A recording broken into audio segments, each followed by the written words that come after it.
नमस्कार, स्वागत है आपका एक बार फिर से भारत समाचार के इस खास कार्यक्रम में जो सत्ता की चटपटी और रोचक खबरों पर आधारित है और जिसमें हम गपशप और चर्चाओं पर आधारित तमाम सारी कहानियों को शामिल करते हैं। तो चलिए शुरू करते हैं पावर सेंटर।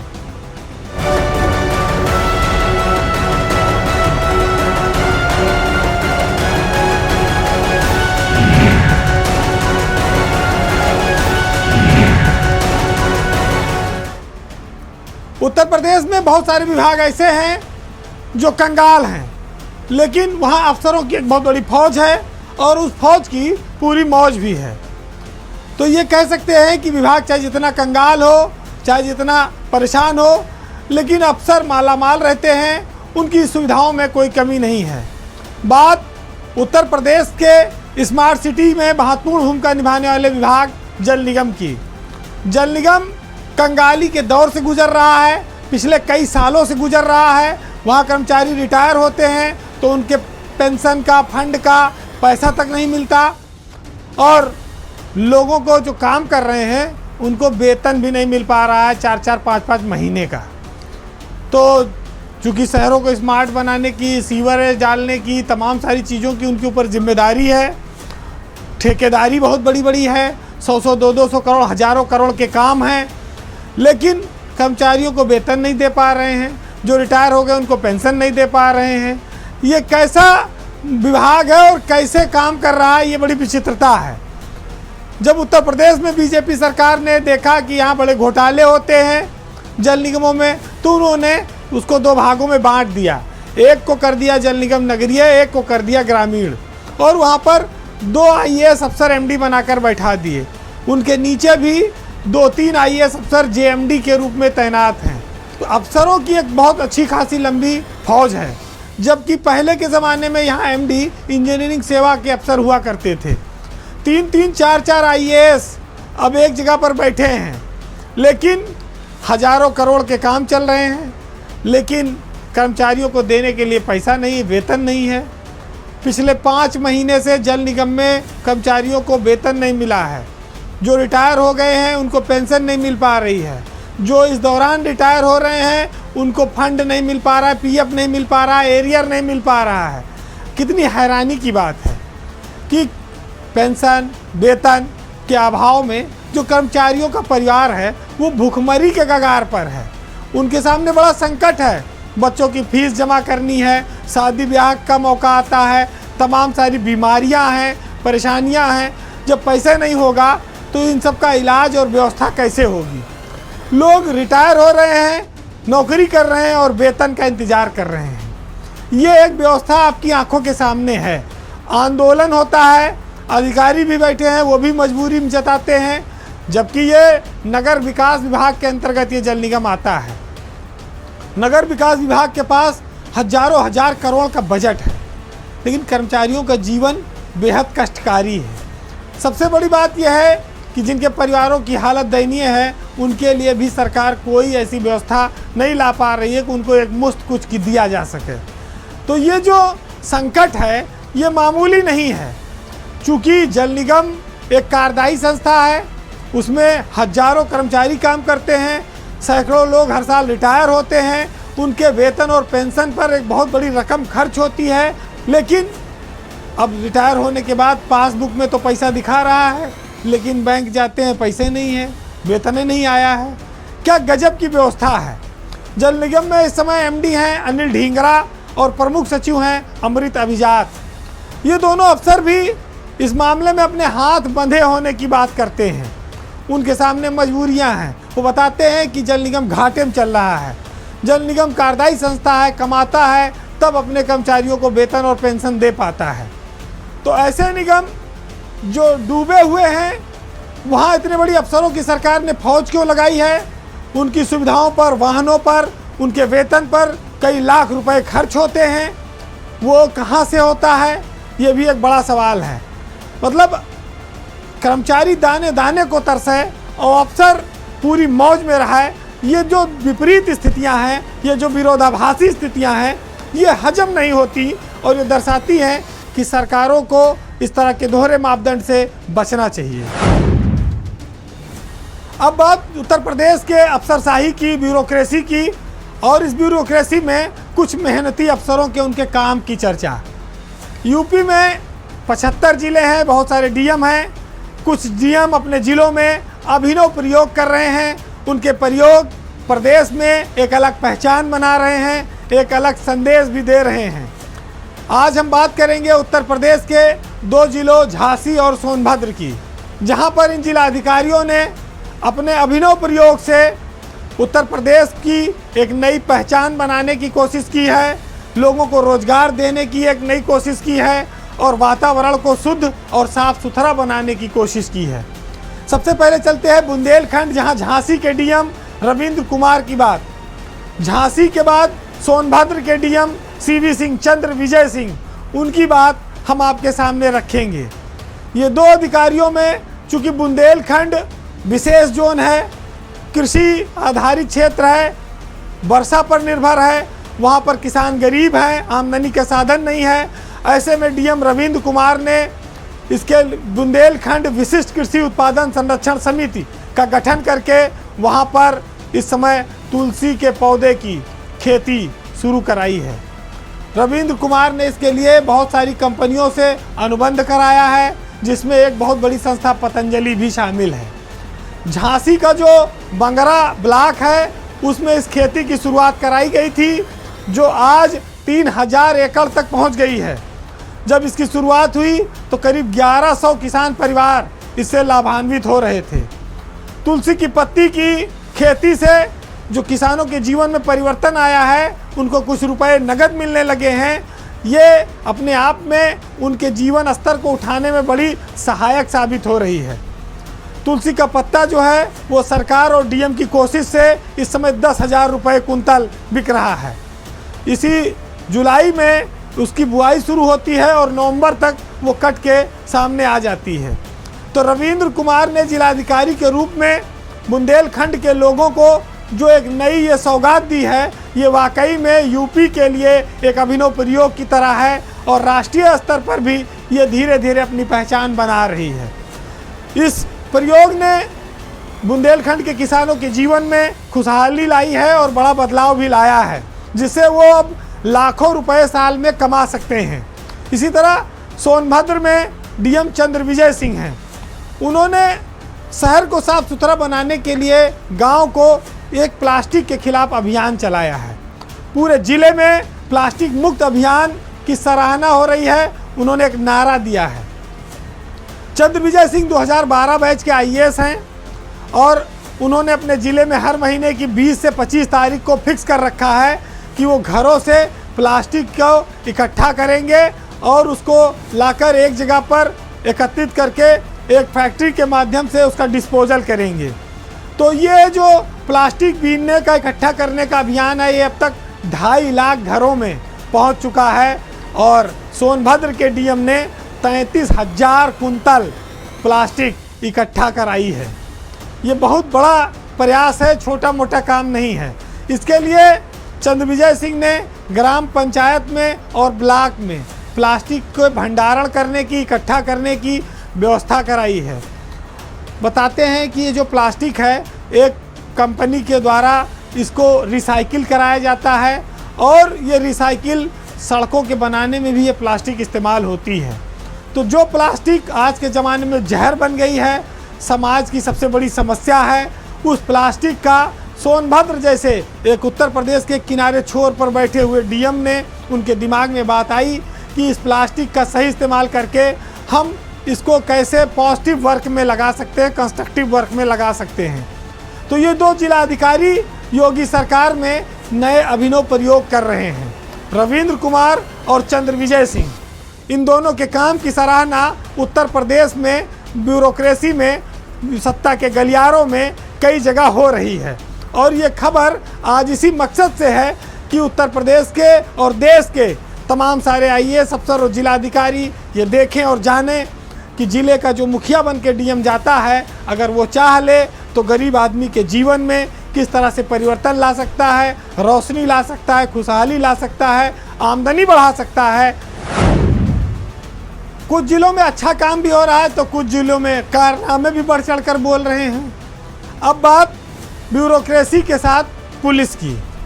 उत्तर प्रदेश की पुलिस में वैसे बहुत बड़े बड़े कारनामे होते हैं, बहुत बड़ी बड़ी कहानियाँ सुनने को मिलती हैं, लेकिन आज हम एक ऐसी कहानी लेके आए हैं जिसमें बाराबंकी की पुलिस ने बहुत बहादुरी का काम किया है।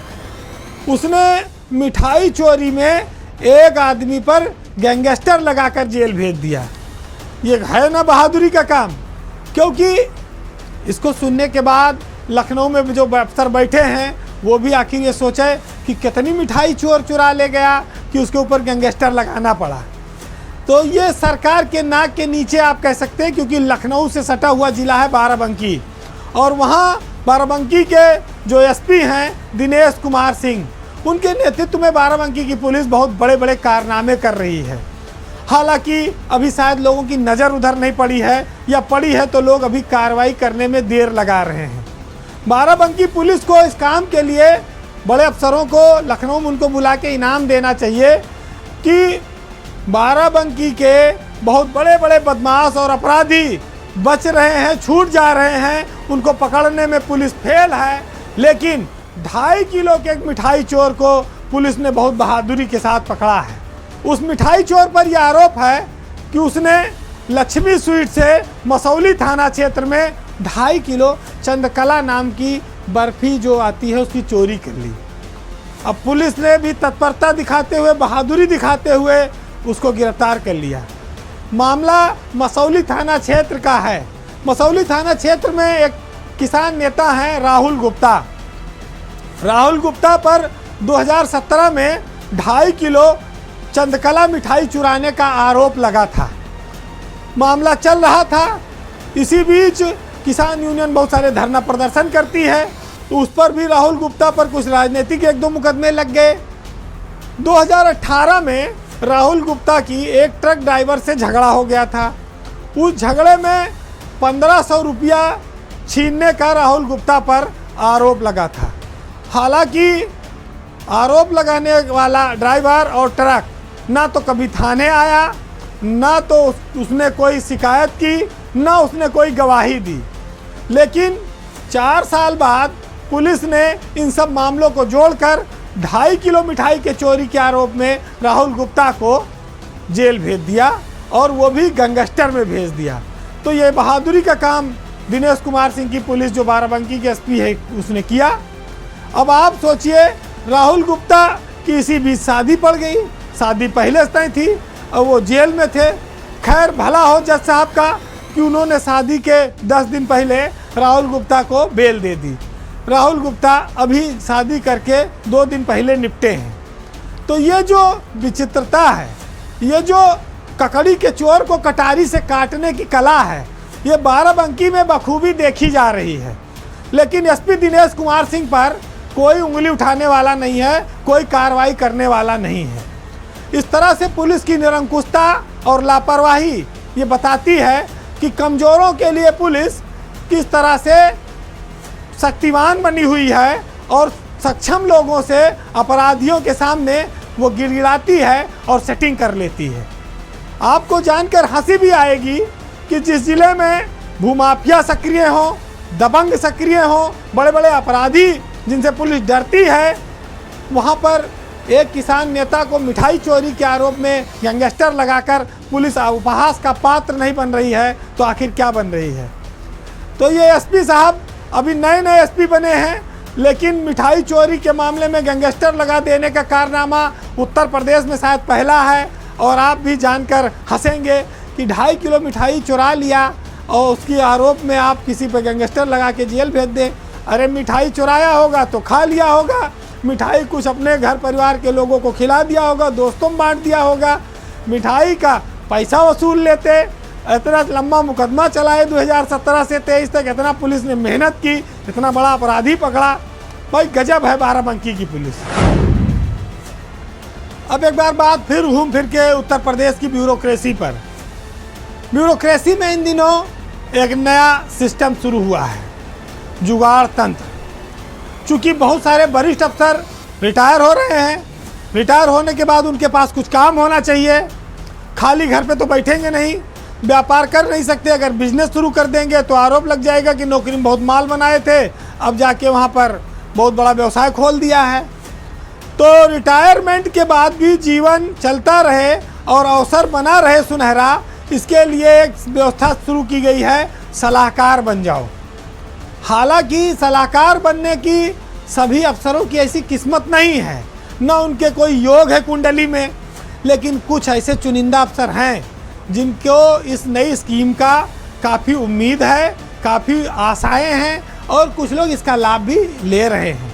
तो इस योजना पर योगी पार्ट 2 में काफ़ी अमल किया गया है। पहले बार में योगी सरकार में ये नहीं था, लेकिन अब ये शुरू हुआ तेज़ी से। आज हम आपको ये खबर इसलिए बता रहे हैं क्योंकि आने वाले 3 महीनों में उत्तर प्रदेश की ब्यूरोक्रेसी से बहुत सारे आईएएस अफसर रिटायर हो रहे हैं। अगर आप देखेंगे तो अगले महीने जून में 1988 बैच के आईएएस अफसर हैं आलोक कुमार, इस समय भारत सरकार में तैनात हैं, वो रिटायर हो जाएंगे। उसके बाद इसी जून महीने में 1989 बैच के 2 बड़े अफसर रिटायर हो रहे हैं, जिसमें गन्ना के चीनी के प्रमुख सचिव और आबकारी के संजय भूस रेड्डी हैं, उनका रिटायरमेंट है, और अपर मुख्य सचिव वित्त विभाग प्रशांत त्रिवेदी, वो भी रिटायर हो रहे हैं अगले महीने। ये 3 बड़े नाम हैं। तो ये तीनों नाम इसलिए मैंने आपको बताया कि इसमें एक नाम सलाहकार बनने की रेस में है। चर्चा इस बात की है कि संजय भूस रेड्डी सरकार के बहुत निकट हैं और रिटायरमेंट के बाद सरकार को उनकी सेवाओं की बड़ी ज़रूरत है, और इस ज़रूरत के मद्देनज़र शायद उनको सरकार सलाहकार बनाना चाहती है। और भूस रेड्डी भी अपनी ईमानदारी के लिए उत्तर प्रदेश में बड़े विख्यात हो चुके हैं, बाहर प्रदेश के चाहे जो हो। तो ये सर्टिफिकेट उनके पास हासिल है। अब ये देखना है कि जून के बाद उनका प्लेसमेंट दोबारा होता है, आफ्टर रिटायरमेंट जो सर्विस है उनकी करने की वो मिलती है कि नहीं मिलती। चूँकि सलाहकार तो बहुत हैं सरकार में, अब वो किसको सलाह देते हैं, कौन सी सलाह दे रहे हैं, वो कितना बोझ सरकार पर डाल रहे हैं, ये सब तो बजट में लोग डिस्कस करते होंगे। लेकिन भूस रेड्डी साहब ईमानदारी के लिए और आबकारी में बड़े बड़े काम करने के लिए हमेशा चर्चित रहे। अब वो रिटायर हो जाएंगे, ऊर्जावान है, ये ऊर्जा का कहाँ खर्च करें, सरकार शायद उनकी ऊर्जा का सदुपयोग करना चाहती है। और अगर लोग ये भी कहते हैं कि अगर यहाँ से चूके मान लो सलाहकार न बन पाए तो अभी यूपी रेरा का चेयरमैन का पद खाली हो रहा है, भूस रेड्डी वहाँ भी चेयरमैन बन सकते हैं, वहाँ भी उनकी दावेदारी है। अब आप सोचिए कितनी बढ़िया किस्मत है कि विकल्प खुले हुए हैं, यहाँ नहीं सही तो वहाँ मिलेगा। और सरकार भी वो उनके पसंद के अफसर हैं, सबको तो पसंद करती नहीं है। तो अगर सलाहकार नहीं बने तो उसमें तो एक समस्या और है कि हर साल कार्यकाल बढ़वाओ, और कहीं रेरा मिल गया तो 5 साल का कार्यकाल है, रेरा में पूरी चैन से मौज मस्ती 65 साल तक का जीवन चलेगा। और कहाँ आंध्र प्रदेश के वो रहने वाले हैं, पूरी नौकरी उन्होंने यूपी में की है, तो इस आखिरी रिटायरमेंट के बाद कौन चाहना चाहेगा छोड़कर, जब सब कुछ यहीं पर यार दोस्त सब बना रखे हैं। उसके बाद जून के बाद बात आती है जुलाई की, उसमें 1988 बैच के आईएएस अफसर हैं नवनीत सहगल, वो रिटायर हो रहे हैं। और उनको आप जानते हैं कि इस समय आखिरी दौर में उनका सरकार से थोड़ा इक्वेशन गड़बड़ हो गया है, तो उनको सलाहकार बनने की तो कोई संभावना है नहीं। वहाँ वो भले यहाँ जाके दिल्ली में कोई जुगाड़ सेट कर लें, वो अलग बात है, चूँकि वो माने भी जाते हैं इस तरह के अफसर कि कब कहाँ क्या कर दें। लेकिन उसके बाद जो अगस्त में मामला है उसमें संजीव मित्तल जो 1987 बैच के आईएएस अफसर हैं वो रिटायर हो रहे हैं। इस समय वो राजस्व परिषद के चेयरमैन हैं। उनका रिटायरमेंट वाले किसी अफसर को तो नहीं मिलेगा, लेकिन ब्यूरोक्रेसी के बहुत सारे अफसरों की निगाह उस पर लगी है। वो बहुत बड़ा पद है, चीफ सेक्रेटरी के बाद 2-3 पद जो माने जाते हैं इम्पोर्टेंट, उसमें रेवेन्यू बोर्ड का चेयरमैन भी है। तो ये सब नाम तो हैं, लेकिन इन सब नाम पर एक ही नाम भारी है, वो है संजय भूस रेड्डी का। तो ब्यूरोक्रेसी अपने लिए किस तरह से सेफ रास्ते बनाते चलती है, किस तरह से सीढ़ियाँ तैयार करते चलती है, ये आप देखिए और सोचिए। क्योंकि आईएएस अफसरों के अलावा इस प्रदेश में तमाम पीसीएस, आईपीएस तमाम लोग रिटायर होते हैं, तमाम और कर्मचारी नीचे रिटायर होते हैं। उनको आखिरी वाले दिन 1 साल पहना दिया जाता है, गुलदस्ता दिया जाता है। कुछ कर्मचारी कोई बेचारा अटैची ले आते हैं, कोई एक आध गिफ्ट उफ्ट दे देते हैं। 60 साल के हुए भैया, अपना शाम को गाड़ी जाएगी विभाग की, आपको घर पे छोड़ आएगी। आज साहब रिटायर हो गए। लेकिन यहाँ तो इच्छाएं खत्म नहीं हो रही हैं, अनंत हैं। सरकारी सुविधाओं और व्यवस्थाओं पर पलने वाले लोग रिटायरमेंट के बाद भी अपने लिए इंतजाम ढूंढ रहे हैं। बहरहाल पावर सेंटर में आज इतना ही। आज जाते जाते हम आपको लखनऊ के बहुत मशहूर शायर हैं डॉक्टर तारिक कमर, उनकी कुछ लाइनें हैं, उनके साथ हम आपको छोड़ जाएंगे, जो व्यंग हैं इस ब्यूरोक्रेसी पर, क्योंकि उसको हरदम खाने पीने की आदत लगी हुई है और जो सच बोलता है उस पर भी ये लाइनें काफ़ी सटीक बैठती हैं। तो सुनिएगा कि सच बोलें तो घर में पत्थर आते हैं और झूठ कहें तो खुद पत्थर हो जाते हैं। और हरे भरे इस साग के पत्ते हैं जब तक, तरह तरह के रोज परिंदे आते हैं। और हंसना रोना हमने सब किससे सीखा है, हंसना रोना सब हालात सिखाते हैं। नमस्कार।